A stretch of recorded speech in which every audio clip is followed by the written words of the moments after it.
My boyfriend insisted, I need more me time alone, please respect that.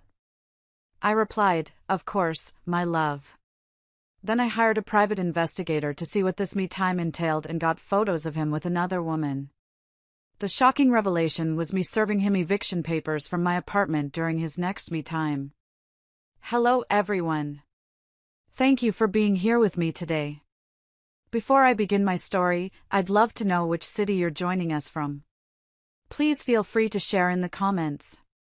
Now, let me take you into this story. My boyfriend insisted, I need more me time alone. Please respect that. I replied, of course, my love. Then I hired a private investigator to see what this me time entailed and got photos of him with another woman. The shocking revelation was me serving him eviction papers from my apartment during his next me time. I'm Susan. I'm 32 years old. And until about a month ago, I had a boyfriend, Keith. Keith is 29, and we'd been together for about 3 years. For the last 2 of those, we were living together. Well, let me be very specific, because this part becomes important. He was living with me, in my apartment. This is a place I bought myself, with my own down payment from my own savings, long before I ever met him.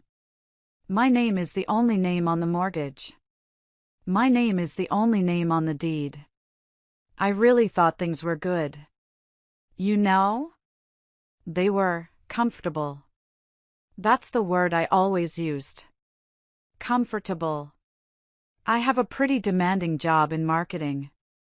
The hours are long, the stress is high, but the salary is good, and I'm up for a big promotion soon, so I've been putting in the extra hours. Keith, he was a part-time personal trainer. He was always talking about building his online brand, which mostly seemed to involve him making protein shakes and taking selfies. I was the one who paid the lion's share of everything. The mortgage, the utilities, the groceries, the vacations.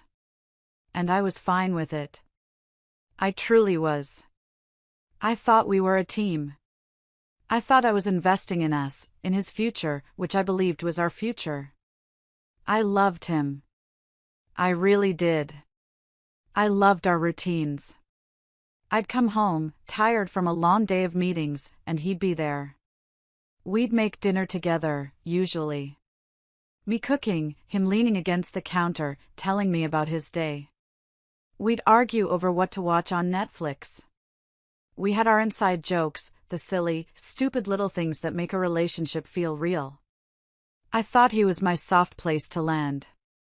Then, about 2 months ago, things started to feel off. It started subtly. A little more distance.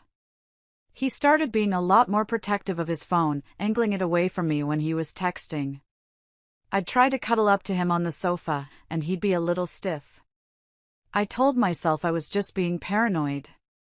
I was stressed from work, this big promotion was weighing on me, and I was probably just projecting. But then, he sat me down. It was a Tuesday. I remember that so clearly. It was a Tuesday night, we had just finished dinner, takeout, because I'd been too tired to cook. I was in the kitchen, scraping the plates, loading the dishwasher. He was just standing there, leaning against the counter, not helping, just watching me. He had this look on his face. This serious, almost rehearsed look. Susan, he said. I stopped, the dish rag in my hand. Yeah? What's wrong?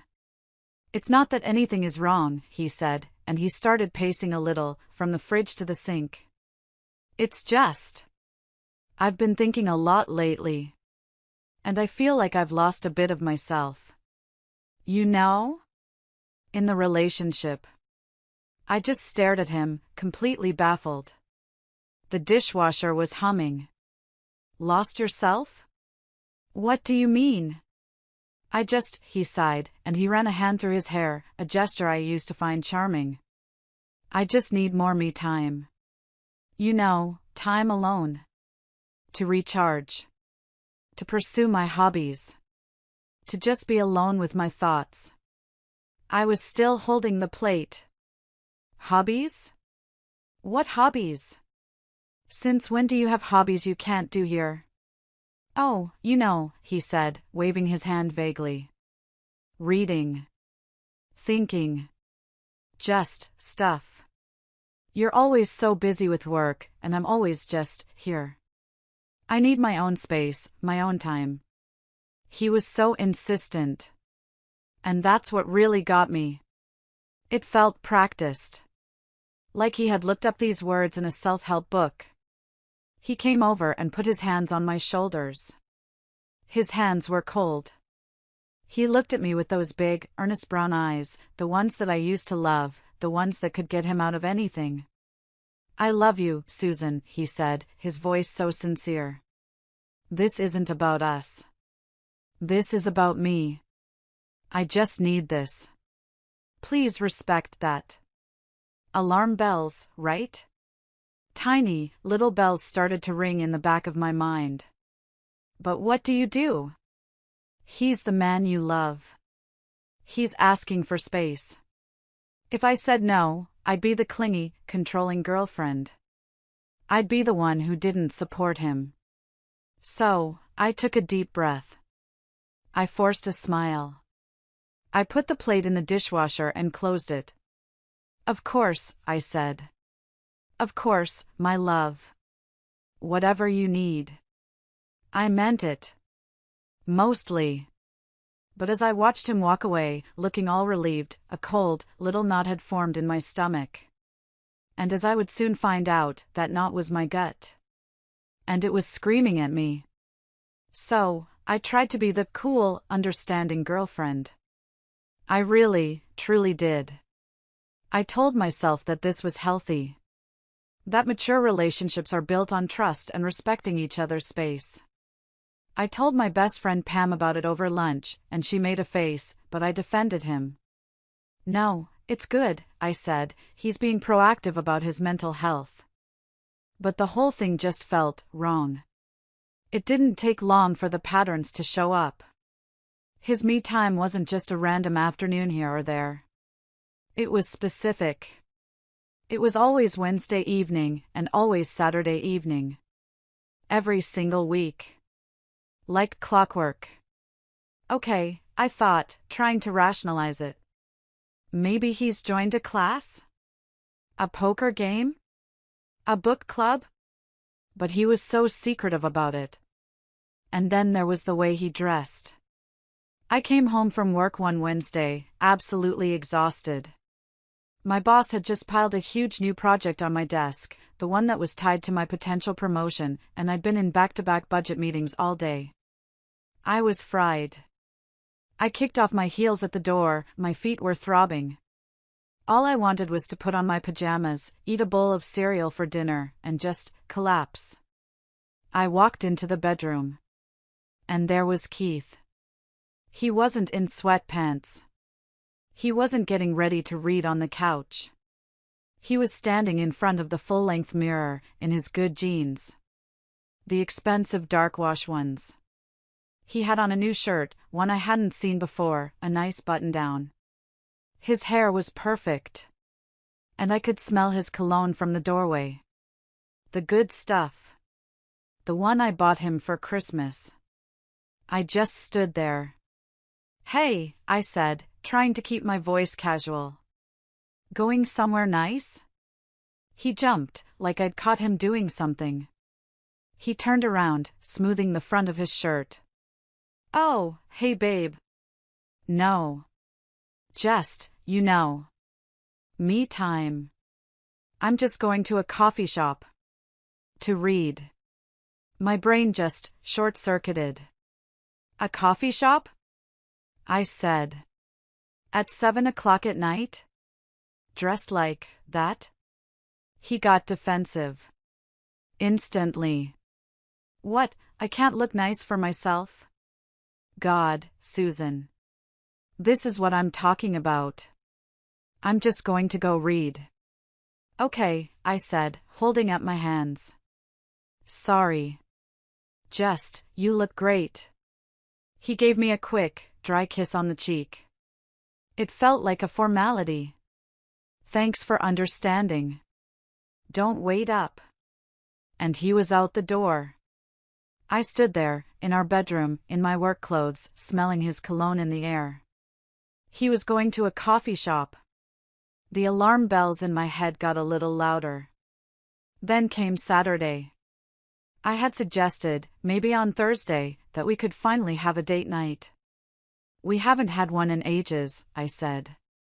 Maybe we could try that new Italian place? Oh, yeah, maybe, he'd said, not looking up from his phone. Sounds good. So Saturday comes. I get home from running errands. I'm actually a little excited. I put on a nice top.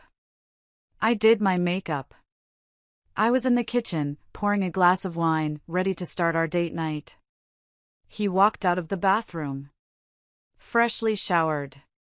Steam rolling out behind him. He was wearing his best shirt. His hair was perfect. He was checking his watch. My heart just sank. Oh, I said, my voice flat. You're going out? He looked at me, and he had the audacity to look annoyed. Babe, I told you, he said. Saturday is my me time. Remember? We talked about this. I need this. You're taking me time tonight? I said. I thought we were going to dinner. We can go to dinner any other night, Susan, he said, sighing, like I was a child. I need this. Please. Just respect it. He didn't even look sorry. He just looked impatient. He was out the door 5 minutes later. I was left standing in my kitchen, in my date night top, with 2 glasses of wine. The real kicker was when he'd get home.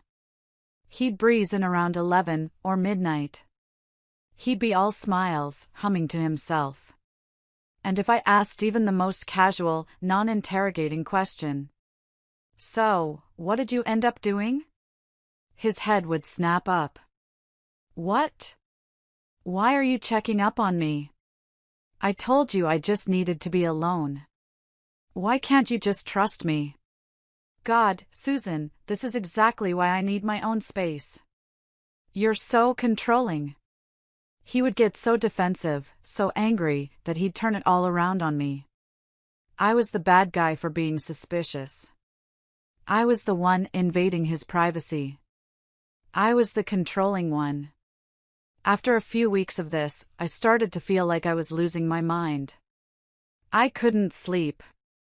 I was jumpy. I was sad. My work was suffering.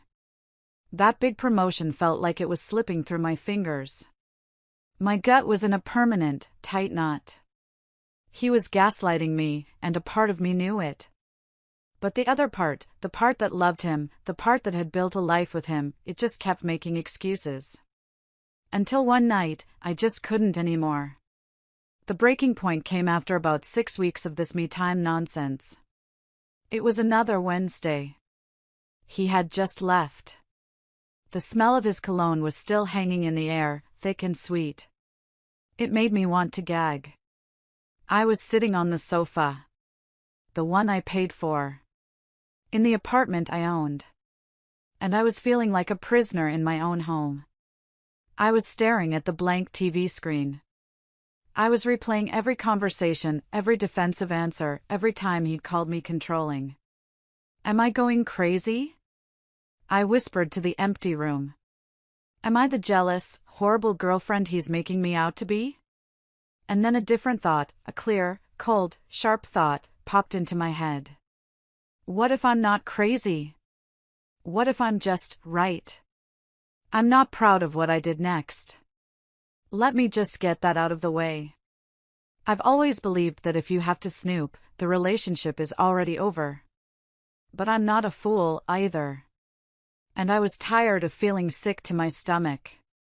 I was tired of crying in the shower so he wouldn't hear me. I needed facts. I unlocked my phone. I opened a private browser window. My fingers were shaking. I typed in the words, "private investigator near me." I felt so cliché.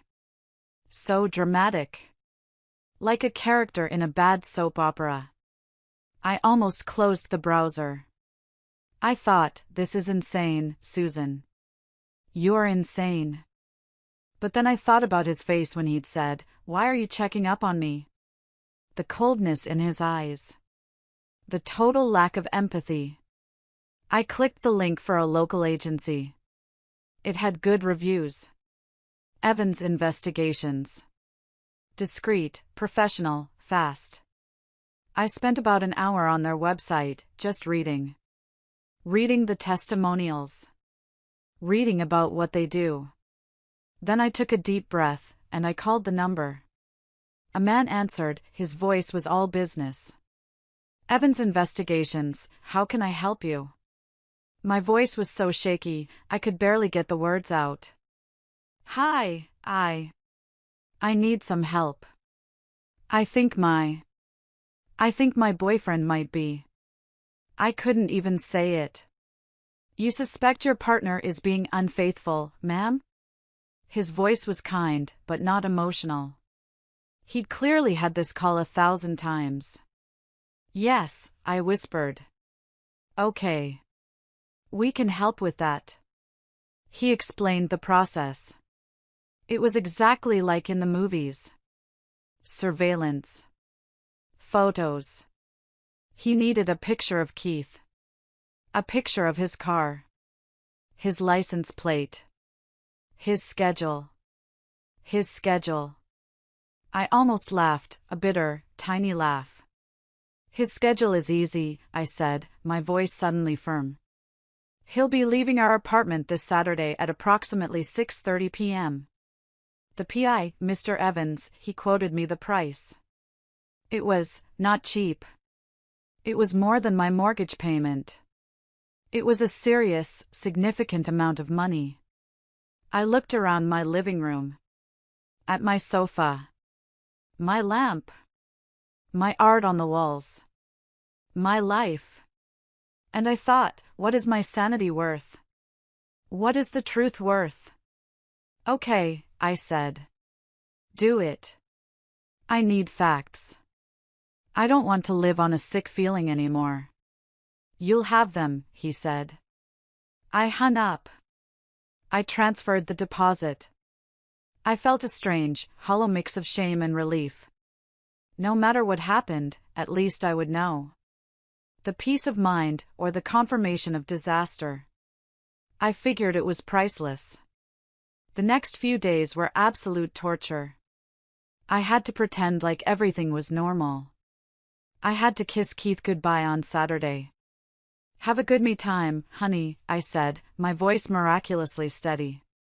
Thanks, babe, he said, kissing my forehead. Thanks for being so understanding. I closed the door behind him and leaned against it, my heart pounding so hard I thought it would break through my ribs. I knew, somewhere out there, a man I'd just paid a lot of money to was probably sitting in a car down the street, waiting to follow him. I didn't hear from Mr. Evans all weekend. Or Monday. Or Tuesday. By Wednesday, I was convinced I'd wasted all that money.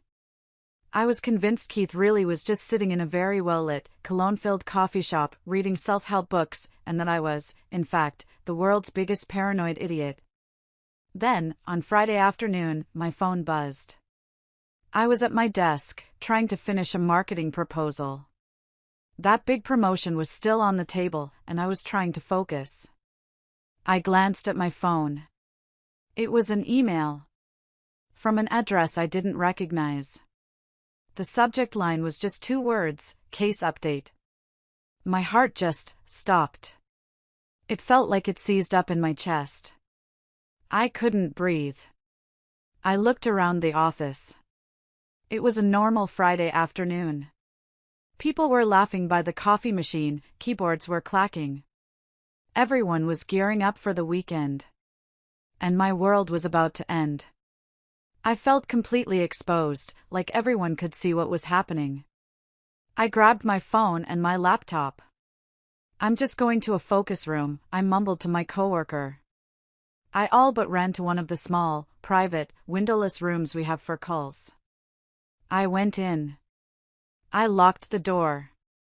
My hands were shaking so badly I could barely type the password to unlock my laptop. I opened the email.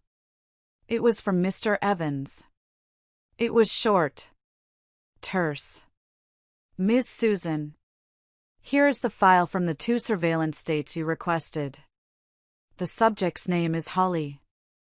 Her address is included in the report. Please let me know if you require further services. I stared at the name. Holly. Holly. It wasn't even a name I knew. I scrolled through his phone contacts in my head. No Holly. My first reaction, it wasn't rage. It wasn't even sadness, not right away. It was just cold. A switch flipped inside me. It was like all the love, all the warmth, all the us I'd been holding on to, just evaporated. All the little inconsistencies. The weird excuses. The cologne. The defensive anger. The me time. It all just clicked into place. There was a zip file attached. k.miller_case_file. I clicked it. It downloaded. I opened the folder. There were pictures. So many pictures. They were time-stamped. The first set was from last Wednesday. The first picture, it was them. Keith. And a woman. She was pretty, I guess. Blonde. They were just holding hands. Walking into a restaurant. A nice one, that new Italian place I had been dying to try. The one he said was too expensive when I'd suggested it. They were just holding hands. But they weren't walking like friends. They were walking like a couple. And Keith, he was beaming. He looked happier than I'd seen him look in months. The second one, they were inside. At a table. Clinking wine glasses. She was laughing, her head thrown back. And he was leaning in, his whole body angled toward her, smiling at her like he used to smile at me. I felt the bile rise in my throat. I clicked the next one. They were outside, later. Leaning against a car. Her car. And they were kissing. It wasn't a little peck. It wasn't a friend's goodbye. It was a deep, passionate, movie-style kiss. His hands were in her hair. Her hands were on his chest. Clear as day, under a streetlight. I just stared. I think I stopped breathing. I clicked through the rest. Pictures from Saturday. Him going into an apartment building, her apartment building, at 7 p.m. Him leaving just after midnight, looking rumpled and happy. The PI had even gotten a shot of them through a bar window, looking cozy, his arm draped around the back of her booth. The works. All the blood just drained from my body. I felt cold. Cold. Like the blood in my veins had turned to slush. He wasn't just needing space. He was using my apartment. My life. My money. He was using me as his home base, his safety net, while he was out screwing around with someone else. The disrespect. That's what hit me. It wasn't even the cheating, not at first. It was the blatant, astonishing disrespect. To lie to my face, day after day, week after week. To eat my food, to sleep in my bed, all while he was living this double life. I sat there, in that tiny, windowless room, for I don't know how long. An hour? 2. I didn't cry. I just got very, very calm. I thought about confronting him. I thought about driving to his gym and screaming at him. I thought about packing his things in trash bags and throwing them out the window. But what was the point? He'd just lie more. He'd deny it. He'd gaslight me. Those pictures are old. She's just a friend. You're crazy. You had me followed? No. This betrayal was so calculated. So cold. It needed a different approach. My approach. I closed the folder. I dragged it to the trash. I emptied the trash. I deleted the email from my work computer, and then I deleted it from my deleted items. I stood up. I went to the little bathroom down the hall. I looked in the mirror. My face was pale, but my eyes were clear. And they were hard. I washed my hands. I fixed my lipstick. And I walked back out to my desk. I had a budget meeting at 3 p.m. And I absolutely nailed it. Because I wasn't just a woman who'd been cheated on. I was a woman with a plan. I didn't confront him that Friday night. I went home. He was already there, making a smoothie in the kitchen, his gym clothes still on. He'd just gotten back from his part-time job. "Hey, babe," he said, all smiles, turning off the blender. "How was work?" "It was fine," I said. My voice was even. I was surprised at how even it was. Just tired. "Big project, you know." "Yeah, you've been stressed," he said. He sounded so sympathetic. The nerve. I walked over to him. I put my arms around his waist. He hugged me back, but it was a one-armed hug. His other hand was on his phone. I kissed him on the cheek. It felt like kissing a cold, dead fish. Like kissing a stranger. "I'm just going to take a long bath," I said. "Okay, babe. I'll order a pizza." We ate pizza. We watched TV. I acted like everything was completely, 100% normal. I asked about his day. I laughed at his stupid jokes. I was a better actor than I ever knew. We went to bed. I let him kiss me goodnight. I turned my back to him, and I pretended to be asleep. But I wasn't sleeping. My mind was racing. I was planning. The next morning, Saturday, I woke up before him. This was my usual routine, anyway. I always woke up early to get a head start. But this Saturday was different. I went to my home office. I closed the door. My first call was to my lawyer. I have a lawyer, Sarah, who I keep on retainer. She mostly handles small business contracts for my freelance marketing work. She's smart, she's tough, and she doesn't mess around. I'd never had to call her about something like this. She picked up on her cell, even on a Saturday. "Hi, Sarah," I said, my voice low, even though Keith was still asleep. "It's Susan. I have a question about property law." "Susan, hi. Everything okay?" "Not really," I said. "I need to understand the eviction process for a non-leaseholding occupant." I explained the situation. I was clinical. I was detached. It was like I was talking about a stranger. He's been living with me for 2 years. He's not on the lease. He's not on the mortgage. It's my apartment, I bought it before we met. He pays no rent. No utilities. He's, for all intents and purposes, a long-term guest. There was a pause. "Okay," Sarah said, and her voice was all business. "This is relatively straightforward. Because he's not on any lease and he pays no rent, he's not a legal tenant. He's an occupant." "An occupant," I repeated. "Correct. Which means you need to give him formal, written notice to vacate. Given the duration he's been there, 30 days is the standard and legally safest route. A 30-day written notice." "Got it," I said. "Can you draft one for me today?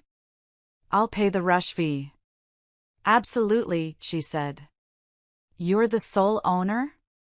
He has no claim?" None. I have all the paperwork to prove it. Good, she said. I'll have it in your inbox by noon. My second call was to my building management. Our building has a strict front desk. Hi, I said. This is Susan in 12A. I'm just confirming the building's policy on changing the locks. And on serving a notice to vacate for a guest. They confirmed what my lawyer said. As the sole owner, I had every right. My lawyer's email came through at 11:30 a.m. A formal, terrifying-looking PDF. Commonwealth of Massachusetts. Notice to vacate. It had Keith's full name on it. It had my name on it. It had the date, 30 days from now, November 9th. I printed it. My hands were steady. I put it in a plain white envelope. And then, I waited. I had to live through that entire Saturday. Acting normal. Acting like the loving, supportive, stupid girlfriend. Keith, of course, was completely oblivious. He was cheerful. He was excited. It was Saturday, after all. His me-time night. Around 5 p.m., he started his routine. The shower. The long, hot shower, using my water. The careful selection of the outfit. The good shirt. The expensive jeans I probably paid for. The cologne. That cologne that now made me want to gag. He came out of the bedroom, looking fantastic. Smelling fantastic. Okay, babe, I'm heading out, he said, checking his watch. I was on the sofa, reading a book. I hadn't read a single page in 3 hours. I looked up. I smiled. Okay, honey. Have a good me time. Thanks for being so understanding, he said. He leaned in to kiss me. I almost flinched.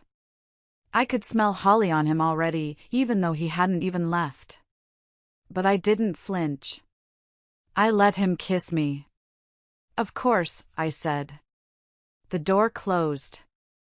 I sat there, listening to his footsteps fade down the hall. And then I got my keys, my phone, and the envelope. I wasn't going to just give it to him when he got home. Oh, no. I needed one last piece of confirmation. I needed to see it with my own eyes. I waited an hour. Just to be sure he was settled. Then I called Mr. Evans, the PI. Mr. Evans, I said. It's Susan. I have a quick question. Is he with her? Hold on, he said. I heard some typing. The subject, Keith? Yes. He arrived at the female's address at 6:45 p.m. He is still inside. Affirmative, I said, my voice cold. Thank you. I hung up. I got in my car. And I drove to her address. The PI's report had been very, very thorough. I knew her building. I knew her neighborhood. It was about 20 minutes from my place in a newer, trendy part of town. I didn't park in front. I wasn't stupid. I parked across the street, down a bit, under a tree. I had a clear view of the front door of her building. And then I waited. I sat there, in my car, in the dark. 8 p.m. 9 p.m. The dashboard clock just ticked. 9:30 p.m. I bought a coffee from a drive-thru on the way, but it just got cold in the cup holder. I couldn't drink it. I couldn't eat. I couldn't listen to music. I just sat and watched. What kind of woman am I? I wondered. Am I pathetic, sitting in a car, spying on my own boyfriend? No. I was a woman gathering her facts. I was a woman taking back control. I was a woman who was about to close a very, very bad deal. Around 10:15 p.m., the front door of her building opened. My heart hammered against my ribs. It was them. They came out, and they were laughing. He had his arm draped over her shoulder, and she was tucked in close, her head leaning against his chest. They looked happy. They looked like a real couple. They walked to her car, which was parked right in front. And they stood there. He said something, and she laughed. She reached up and fixed his collar. And then he leaned in. And she leaned in. It wasn't a quick goodbye peck. It was long. Passionate. The same kind of kiss I'd seen in the photographs. He kissed her like he'd never kissed me. Not in a long, long time. My stomach turned. It was a physical, violent lurch. But my resolve hardened into steel. This was his choice. He had made his choice over and over again. I watched them finally pull apart. He said something, she laughed, and then he turned and walked to his own car, which was parked just down the street. I waited until he turned the corner. I started my car, quietly. I pulled out. And I drove home, taking a route I knew would be faster. I got home 15 minutes before him. I parked. I went upstairs. I went into my apartment. I sat on the sofa, in the exact same spot he'd left me in. I put the white envelope on the cushion next to me. And I waited. At 10:47 p.m., his key turned in the lock. The door opened. He walked in, all smiles, humming to himself. He didn't even see me at first. "Hey," he said, a little surprised, as he was dropping his keys in the bowl by the door. "You're still up?" I was just sitting there, watching him. "Yeah," I said. My voice was perfectly even. Had some things to take care of. He walked over, dropping his keys. "Oh yeah? Good day?" "Productive," I said. I looked up at him. That stupid, happy, guilty look on his face. "Good me time?" He beamed. A big, fake, happy smile that didn't reach his eyes. "Oh, it was wonderful," he chirped, heading to the bedroom. "So relaxing. Just what I needed." "Good," I said. "I'm glad." I waited. I let him get changed. I heard him brushing his teeth. I heard the whoosh of his phone as he sat on the bed, scrolling. Probably texting her. "Good night. Had a great time. Can't wait for Wednesday." I waited until he was settled. Until he was comfortable. Then, I stood up. I picked up the envelope. And I walked into the bedroom. He was lying there, propped up against the pillows. My pillows. His phone was glowing in his hand. He looked up when I walked in, and he looked a little annoyed. Like I was interrupting his precious new text glow. "Yeah," he said. I just stood at the foot of the bed for a moment. I looked at him. The man I had loved. The man I had supported. The man who had just lied to my face, in my bed, after coming from another woman's arms. "This is for you," I said. My voice was quiet, but it didn't shake. Not one bit. I held out the plain white envelope. He looked at it, confused. "What is it?" He took it from me. His fingers brushed mine, and I pulled my hand back like I'd been burned. "Bills? I thought you handled the bills." "Sort of," I said. "It's an eviction notice." His face. Oh, man. His face. It's a moment I will replay in my mind for the rest of my life. It was a masterpiece of warring emotions. It went from confusion to disbelief to a flicker of panic. And then, when he saw I wasn't smiling, to anger. What the hell, Susan? He said, his voice rising as he sat up, throwing his phone on the bed. Is this a joke?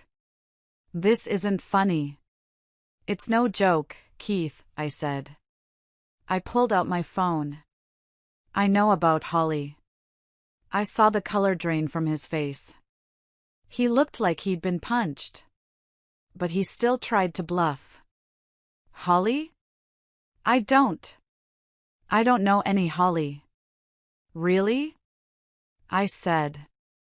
Because you seem to know her pretty well about 45 minutes ago. I tapped my phone screen. And I showed him one of the pictures. Just one. The one I had taken from my car.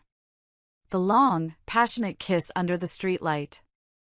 Clear as day. He stared at the photo. Then he stared at me.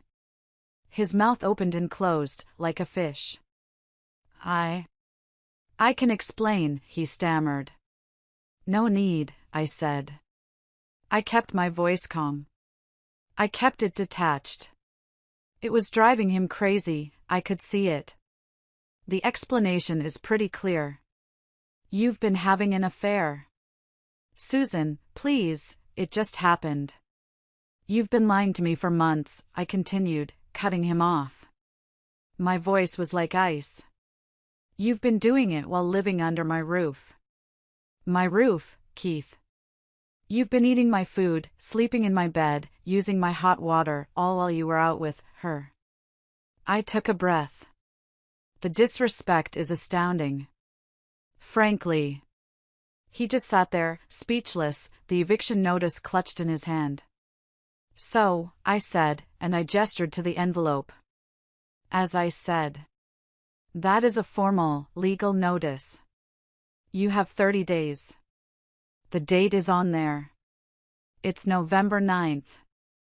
I expect you to be out by then. Susan, you can't. He started, his voice cracking, the tears finally coming. You can't do this. I can, I said. And I am. 30 days, Keith. We can discuss how you want to get your things, but the decision is final. I turned around. I walked out of the bedroom. I didn't slam the door. I closed it, softly. I went to the hall closet. I got a pillow and the spare blanket. I went back to the living room. I slept on the couch. And I'm not kidding when I say this, it was, ironically, the best, deepest, most peaceful sleep I had had in weeks. I woke up the next morning feeling free. But the real fun, the real entitlement, that was just beginning. I woke up on the couch Sunday morning. I mean, really woke up. It felt like I'd been asleep for 2 months and I was finally awake. The sun was streaming in through the windows of my apartment. I stretched, and for the first time in I don't know how long, that tight, anxious knot in my stomach was gone. It was just quiet. I got up. I went to the kitchen. I started to make coffee. I was looking forward to it. He was already up. He was pacing in the living room, back and forth, back and forth. His hair was a mess. His eyes were red and puffy. He looked like he hadn't slept at all. Good. The eviction notice was on the coffee table. It looked like he'd crumpled it up into a ball and then tried to smooth it out again. He saw me, and he just zeroed in, like a hawk. Susan, he started. His voice was trembling, but this time it wasn't sad. It was angry. We need to talk about this. I just looked at him. I turned to the coffee machine, which had just finished brewing. There's nothing to talk about, Keith. It's all in the notice. You can't just kick me out, he said, and his voice got louder. This is my home, too. I stopped. I was holding the coffee pot. I turned around, very slowly. I almost laughed. I really, almost laughed in his face. Actually, Keith, I said, and my voice was so calm, it was like I was discussing the weather. It's my apartment. My name is on the mortgage. My name is on the deed. You are not on the lease. You are not a tenant. I poured myself a cup of coffee. I added my cream. You are a guest, I continued, taking a little sip. A long-term one, sure. But still a guest. And your welcome has been officially revoked. The entitlement. Wow. It was like a switch flipped in him, too. The teary, I can explain person from Saturday night was gone. He was gone. Now, it was indignant Keith. After everything we've been through, he shouted. 3 years, Susan. 3 years of my life. And you're throwing it all away over one little mistake? I raised an eyebrow. I took another slow sip of my coffee. It was hot, and it was perfect. One little mistake? I repeated. I let the words hang in the air. Keith, this wasn't a one-time slip-up at an office party. This was a calculated, ongoing affair. You built a whole routine around it. You invented me time so you could go see her. You lied to my face every single Wednesday and every single Saturday, for months. That is not little. That is a betrayal. He started crying then. Real tears, I think. But they didn't move me. Not anymore. I was all out of sympathy. But where will I go? He whimpered, and he collapsed onto the sofa. My sofa. I can't afford a place on my own right now. You know that. And he was right. I did know that. As I said, he worked part-time. He was building his brand. His income barely covered his car payment and his fancy gym clothes. I paid for our life. I paid for the roof over his head. I paid for the food he ate. I paid for the vacations he went on.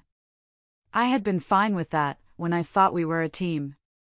When I thought I was supporting his dream. Now I just saw him for what he was. A mooch. A con artist. That sounds like a you problem, Keith, I said, sipping my coffee. You have 30 days. That's more than most people get. That's a full month. I suggest you start looking. I turned to go to my office. You have Holly, right? I added, because I just couldn't help myself. Maybe she has a couch you can crash on. Or a spare room. His head snapped up. His eyes were flashing. Don't you dare bring her into this.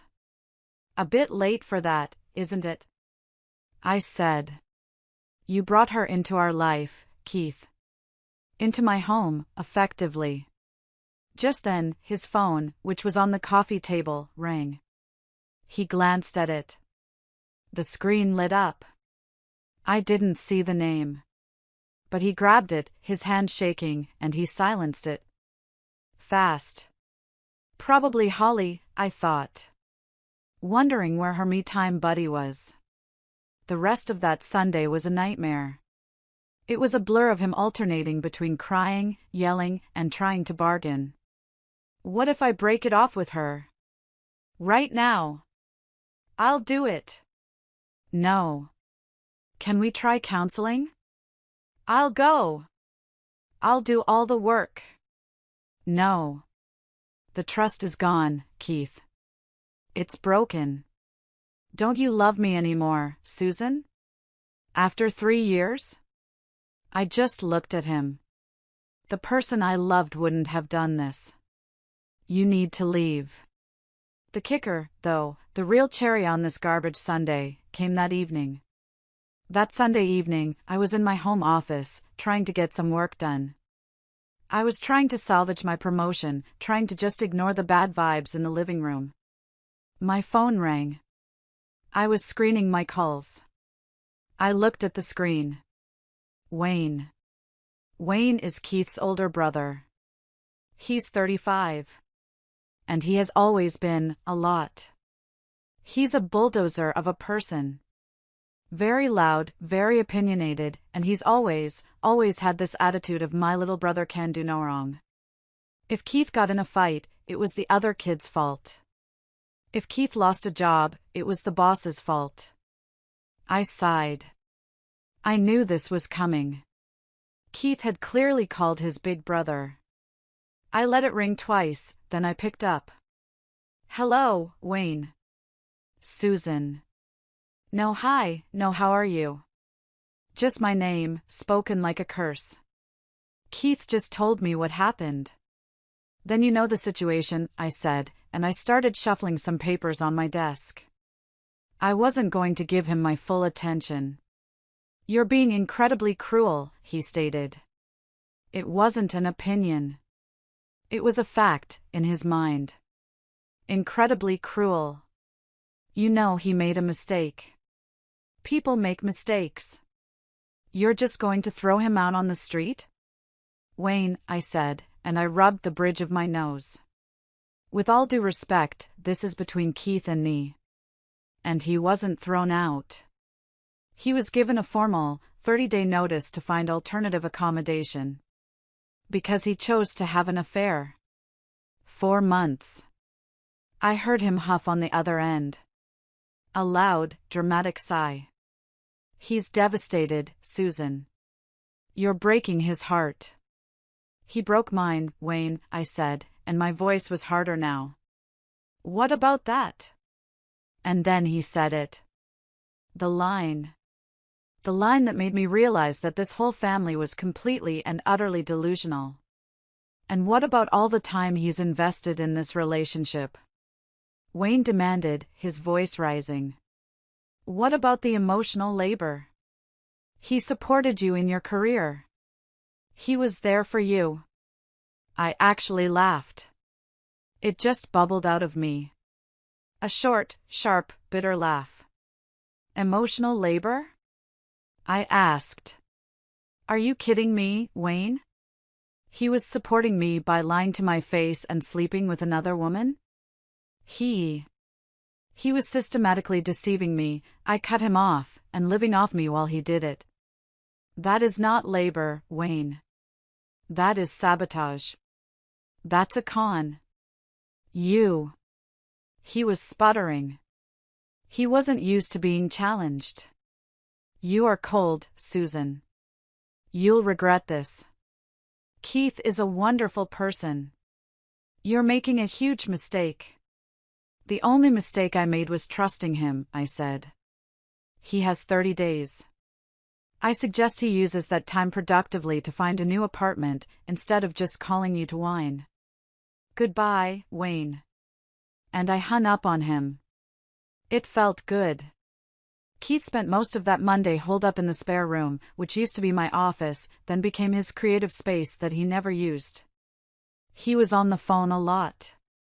I could hear him through the door, his voice all dramatic and sad. I just can't believe she's doing this to me.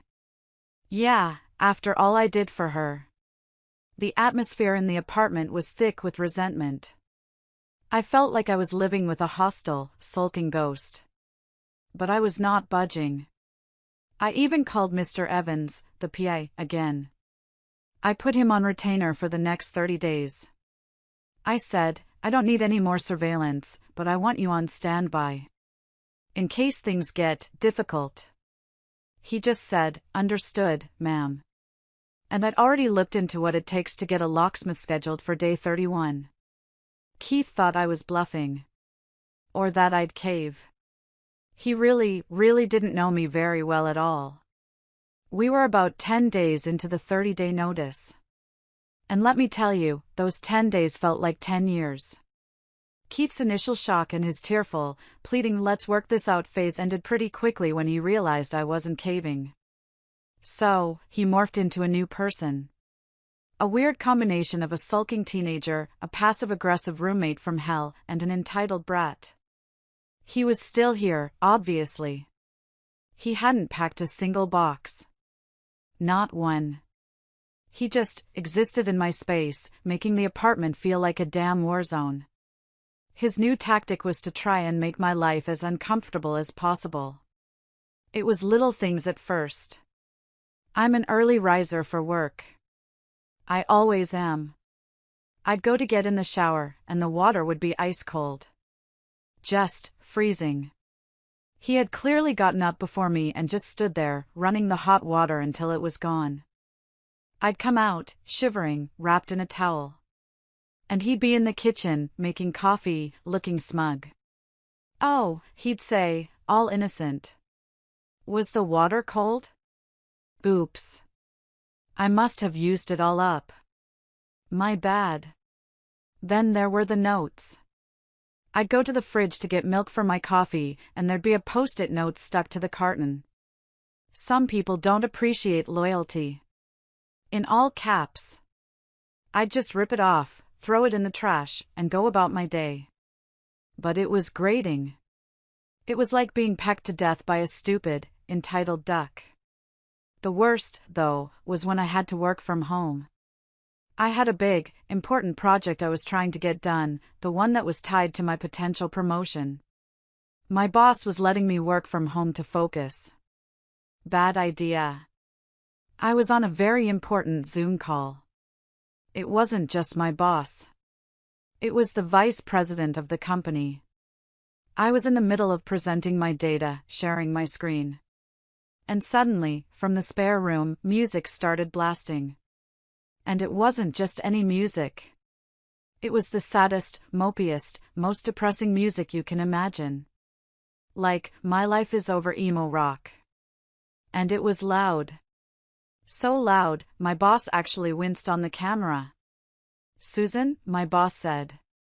"Is everything okay over there?" I felt a hot flash crawl up my neck. I was mortified. My whole career, my promotion, it was all flashing before my eyes. "I'm so sorry," I said, trying to smile, my voice high and tight. "Just a roommate issue." 1 second. I hit the mute button on my mic. I marched to the spare room, and I pounded on the door. "Keith. Turn it down. I'm in a meeting. A very important meeting." The music got louder for a second, a blast of angry guitar. Then it went off abruptly. I went back to my desk, my heart pounding with pure rage. I unmuted myself. "Sorry about that," I said, my voice shaking. As I was saying, it was awful. It was annoying. But it was manageable. I just kept my eye on the prize, November 9th. The date on the notice. I was counting down the days. But I should have known he wouldn't make it easy. And I should have known his brother would get involved again. It was a Wednesday. About 2 weeks into the notice period. I was working from home again, but this time I was doing it from a Starbucks, just to get some peace. I came home around 4 p.m. I was tired. I was ready for the day to be over.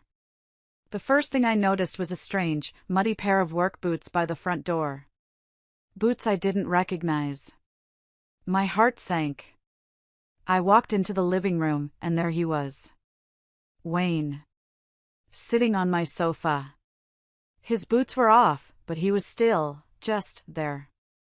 Like he owned the place. Keith was sitting in the armchair, looking smug. He looked like a little kid who had just tattletaled and brought in his big brother for backup. "Susan," Wayne declared. He didn't stand up. He just pointed at me. "We need to talk. This has gone on long enough." I dropped my bag by the door. I crossed my arms. "Wayne, I've already told you. This isn't up for discussion." "It is now," Wayne said, crossing his own arms, trying to mirror me. He's a big guy, and I'm sure he thought he was intimidating. "He's not going anywhere." "Excuse me?" "He has rights," Wayne said, leaning forward, his elbows on his knees. "You can't just evict him like this. We've spoken to a friend. A friend who knows about tenancy laws. He's been here 2 years. He has occupant's rights. You're gonna have to take us to court. And that'll get messy. Oh, this was a new level of stupid. They'd clearly gotten some terrible, off-the-cuff advice from someone who had no idea what they were talking about. He's not a tenant, Wayne, I said, and my voice was dangerously calm. He's an occupant who has been given lawful notice. My lawyer. And I made sure to stress that word. My lawyer assures me my position is solid. He has no rights to my property. This isn't a tenancy issue. This is a long-term guest who has overstayed his welcome. Keith, emboldened by his brother's presence, finally chimed in from his chair. Yeah, Susan. You can't just treat me like trash. I put years into this relationship. I decorated this place. I looked around the living room. At my furniture. My art. My rugs. You picked out a bath mat, Keith, I said, my voice flat. A bath mat. And a lamp. That was the extent of your decorating. This is where it got dirty. Wayne stood up then. He was taller than me, and he clearly tried to use it to intimidate me, standing over me. If you force him out, Wayne said, his voice low and threatening, we'll make sure everyone knows what kind of woman you are. All your friends. Your colleagues. Even your family. A threat. Cute. I just looked at him. I wasn't scared. I was just done. Are you threatening to slander me, Wayne? I asked, my voice just as low. Because Keith decided to cheat, and I'm unwilling to continue subsidizing his lifestyle and his infidelity? Is that the story you're going to tell? Wayne actually puffed up. It's not slander if it's true. You're being a heartless bastard. Okay, we're done here, I said. I pointed to the door. The notice stands. He has until November 9th. If his belongings aren't out by then, they'll be placed in storage at his expense. And then I stepped right up to him. I was done being nice. And Wayne, I said, if you, or Keith, attempt to harass or slander me, I will pursue all available legal remedies. I have a file on everything. Including his affair. I have a PI on retainer. Do you really want to go down this road? Now, I think it's time for you to leave. Get out of my apartment. He looked like he wanted to argue more. He looked like he might even want to shove me. But I think the look in my eyes, and the mention of PI on retainer, finally got through to him. He huffed. This isn't over. Oh, I think it is, I said. He grabbed Keith, and they had a whispered, angry conference in the hallway. Then Wayne left, slamming the door hard enough to rattle the frame. Keith just retreated to the spare room, slamming his door. The atmosphere was worse than ever. And Keith's little pranks started to get meaner. Keith was even more hostile after that. He was clearly furious. He was embarrassed that his big brother's intimidation tactic hadn't worked, that I hadn't crumbled.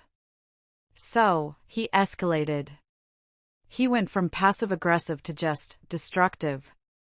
I came home the next day, after another long, stressful day at work.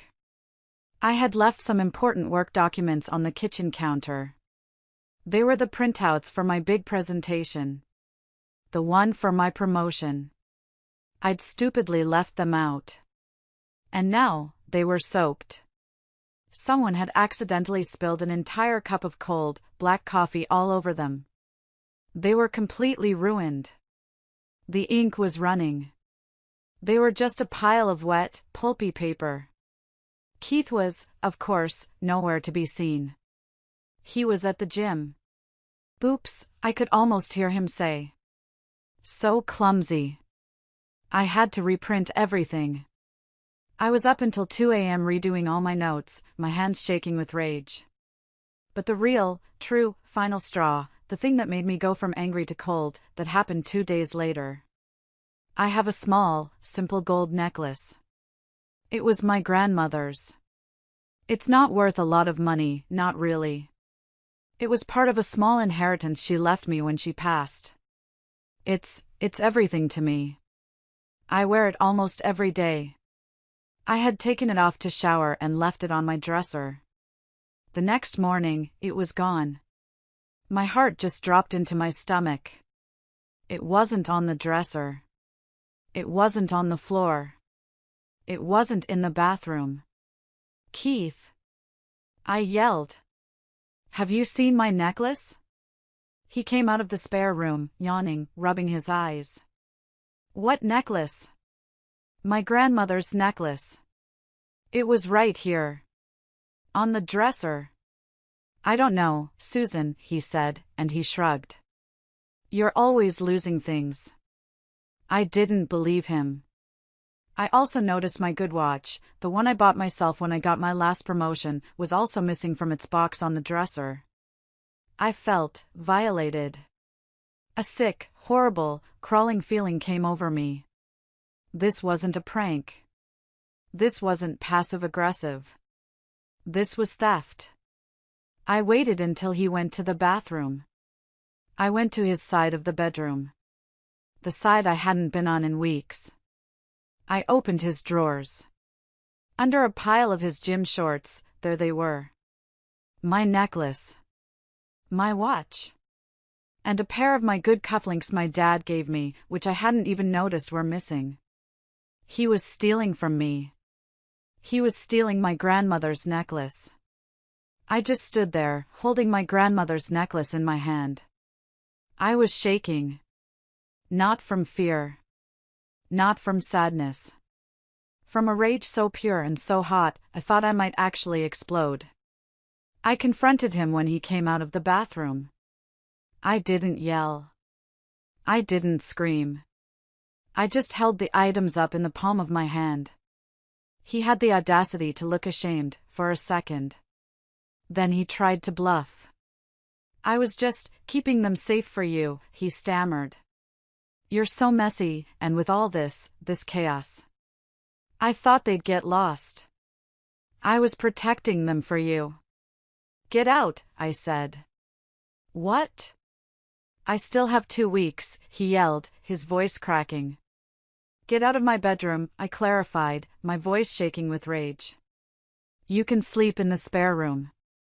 Don't you ever touch my things again. I had had enough. That afternoon, I went to Best Buy. I bought a small, discreet, high-definition security camera. The kind that uploads to the cloud. I went home. I installed it in the living room, on the bookshelf, facing the main area, my desk, and the front door. It was motion-activated. Then I did something very important. I sent Keith an email. I wanted a paper trail. Subject: Notice of Security Camera. Keith.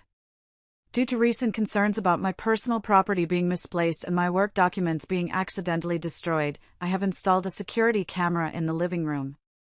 This is for my protection and the protection of my property. Susan. He freaked out. Of course he did. He came storming out of the spare room, his face red. This is an invasion of my privacy, he yelled. You can't film me. This is illegal. It's my apartment, Keith, I said, not even looking up from my laptop. It's perfectly legal. And you're the one who's been talking about trust for 2 months. If you're not doing anything wrong, you have nothing to worry about, right? The irony. Oh, the irony was apparently completely lost on him. Holly, the affair partner, seemed to have gone quiet. I hadn't seen any texts from her. I suspected Keith's current drama was a bit much for her. Or maybe he just wasn't interested in a man who was about to be homeless and jobless. Can't say I blamed him on that one. The deadline was approaching. I was not backing down. Every single stunt he pulled, every passive-aggressive note, every accident, every time I looked at that little camera, it all just reinforced my decision. He was digging his own grave. Metaphorically speaking. I was almost looking forward to November 9th. Well, it's done. Keith is officially out of my apartment. And more importantly, he is out of my life. Yesterday was D-Day. Or rather, E-Day. Eviction Day. And boy, was it a spectacle of entitlement right up to the bitter end. Keith, bless his delusional heart, seemed to genuinely believe I'd cave. He really, truly thought that, at the 11th hour, I'd burst into tears, rip up the notice, and beg him to stay. Right up until yesterday morning, he was still making comments. "You're really going to go through with this, Susan? You'll be so lonely in this big place all by yourself." The delusion was strong with that one. I had arranged everything in advance, like a military operation. I had a locksmith scheduled to come at 9 a.m. sharp. I had also hired a small moving crew to come at 9:30 a.m. I'd told them it was a small, contained move-out. And I took the day off work. I was not going to miss this. I wanted to be here. I wanted to oversee the final act. I was up early. I had my coffee. I was dressed, in charge, and calm. At 8 a.m., Keith finally emerged from the spare room. He was still in his pajamas. His hair was a mess. I had already started moving the few boxes he'd grudgingly packed into the hallway. Most of his stuff, his clothes, his video games, his brand equipment, was still strewn around the spare room. "What are you doing?" he shrieked, seeing me move a box of his sneakers. "It's November 9th, Keith," I said, picking up the box. "Your 30 days are up. You need to be out." "But I haven't found a place yet," he whined. "You can't just throw my things out." "I'm not throwing them out," I said, my voice patient, like I was talking to a child. "I'm preparing them for you to take. Or, if you prefer, for the movers I've hired to take them to a storage unit. I'd already prepaid for it." "The first month is on me," I said. As a final gesture of, well, something. "After that, it's your bill." This is when the meltdown began. Tears. Accusations. The whole 9 yards. "You're a monster, Susan. I hate you. How could you do this to me?" He was in mid-rant when the doorbell rang. 8:30 a.m. Right on time. It was Wayne. Clearly summoned as backup. He immediately launched into an attack. "You're actually doing this?" he barked, trying to push past me. I just stood my ground. "You piece of work. He has nowhere to go." "He's had 30 days, Wayne," I said, blocking the door. "Ample time to make arrangements. His choices led him here. You are not welcome in my home." Then, at 9 a.m., the doorbell rang again. It was the locksmith. "Hi," I said, smiling at him. "Come on in. Ignore all of this." Keith and Wayne tried to block the door. "You can't change the locks while I'm still here," Keith screamed. "Actually, I can," I said. "Your legal right to occupy the premises ended at midnight. The locksmith is here. Please step aside." I had also called 2 of my best friends, Pam and Cheryl. I'd asked them to come over, just as calm, impartial witnesses. And, let's be honest, a bit of moral support. They just stood there, arms crossed, looking completely unimpressed by the theatrics. This is when Wayne pulled out his phone and started filming. "The world is going to see how you treat men, Susan," he yelled, shoving the phone in my face. "Great," I said, not blinking. "Make sure you get my good side. And while you're at it, make sure you also capture the part where Keith admits to the affair that caused this. For context. You know, for your slander video." He stopped filming. For a second. The locksmith was a total pro. He ignored the drama and just got to work on the front door. At 9:30 a.m., the movers arrived.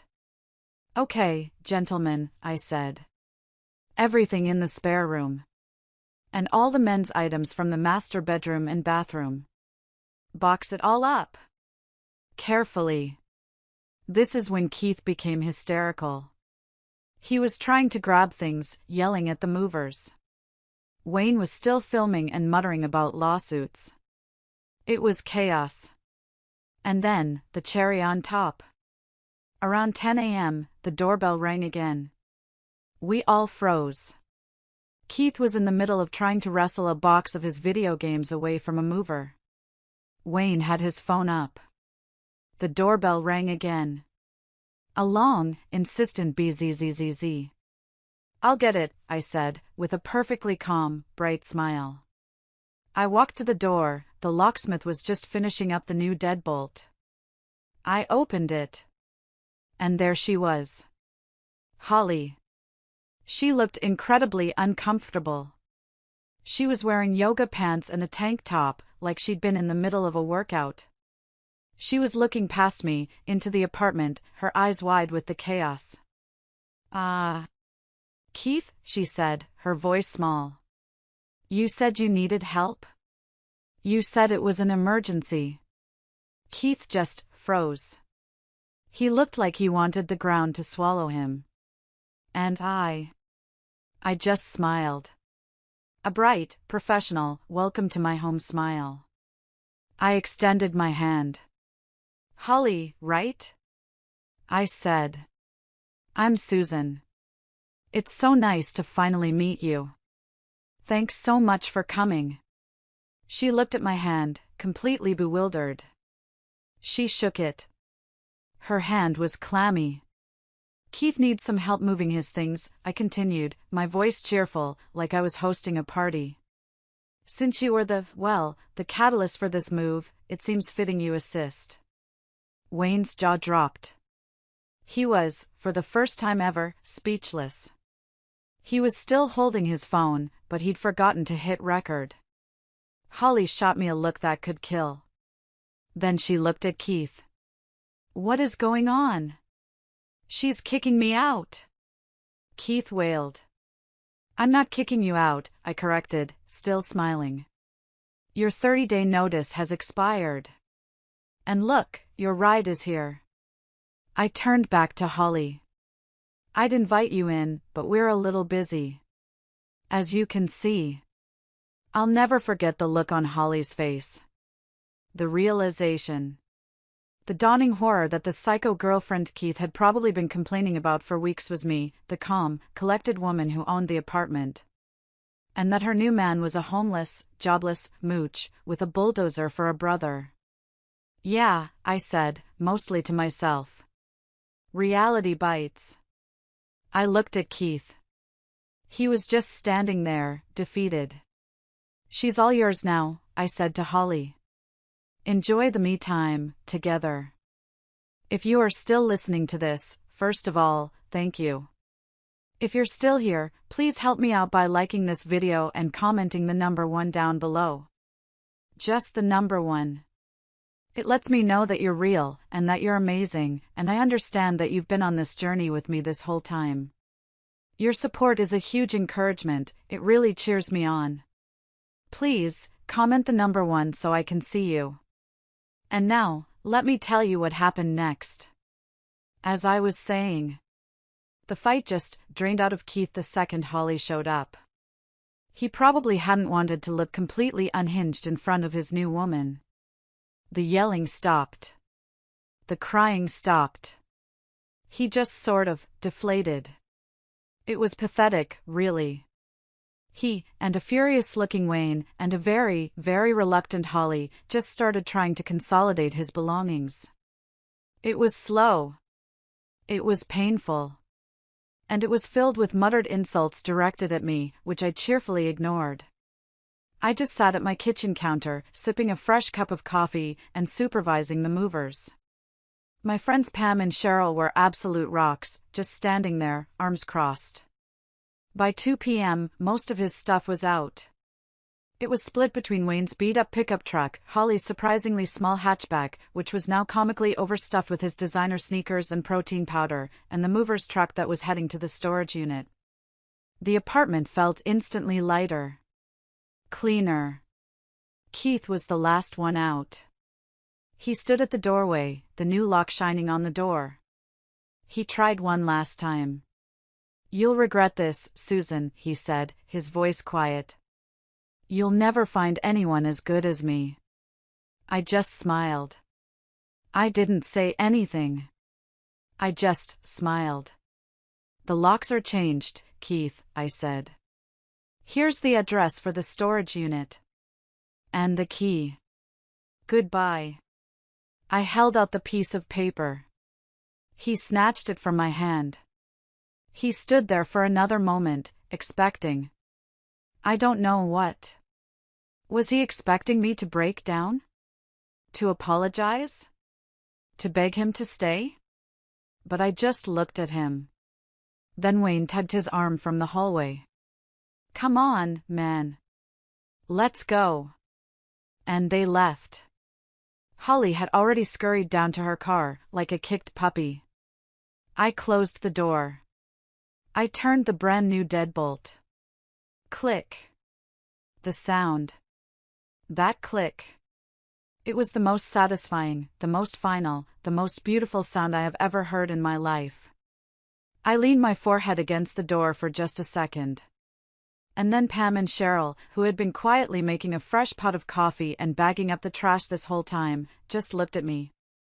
"Well," Pam said, holding up a coffee mug. "That happened."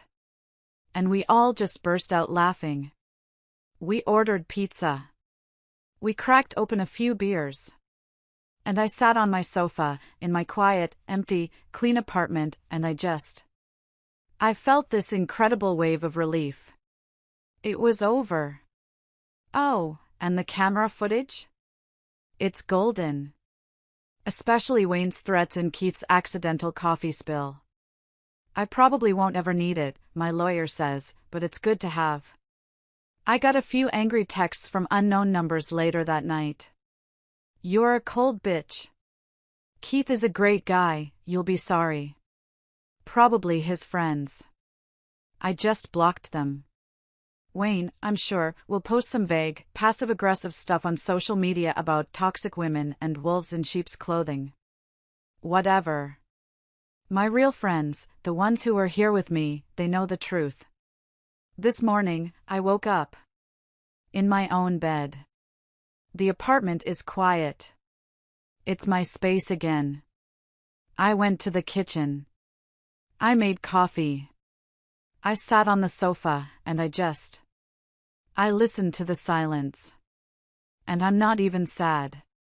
I'm just done. There's a weird sense of peace. I know some people might say what I did was harsh. But his betrayal was profound. He made his bed, in someone else's apartment. And then I just showed him the door. Time to start my own me time. The genuine kind. Thanks for letting me vent, everyone. It actually really helped. If you've ever been in a situation like this, or if you just want to show some support, please let me know your thoughts in the comments. And if you liked the story, a like would mean the world to me. Talk to you all soon. And so, this story reminds us of the incredible strength it takes to reclaim your worth when faced with betrayal. It's not just about ending a relationship, it's about standing firm for your values, refusing to tolerate disrespect, and recognizing that self-respect is the foundation of every healthy connection. Susan's journey teaches us that sometimes, letting go isn't a sign of failure but an act of courage, a declaration that you deserve better, even if it means walking away from what's familiar. Her resilience and calm determination highlight the importance of trusting your instincts and taking control of your life when others try to manipulate or undermine you. It's a powerful reminder that we are not defined by someone else's choices, we are defined by how we rise above them. True me time begins when you create space for self-growth, healing, and the freedom to build a life that reflects your true worth. What did this story inspire in you? Share your thoughts in the comments below or simply write good if you found the lesson meaningful. Let's celebrate the strength to choose ourselves.